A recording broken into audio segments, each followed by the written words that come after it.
Esselamu aleyküm rahmetullah ve berekatuhu. Aziz dostlar, ağay apayalar, kandaş doğallar, sınıfdaşlar, hacı atalar, hacı neler. Həmməyisi bugünkü Kur'an'ı Heyit beyrəmi bilən.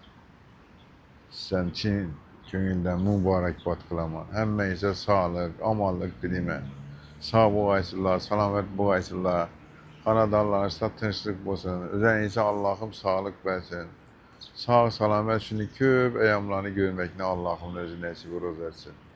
O indiki şu illərəm köp illər Allah'ım şu birgəlikdə həyat ayamlarını görmək nəsib versin. Həclərə varıb Hacı Baba, Hacı Mama olub geri gəlsinlər. Ne o niyet kılsanız da niyetlerinize yete veresinler. Həmməyə sağlık, amallık dilimiz, bize Minsk'tamız seyahatimiz devam etip tuttu.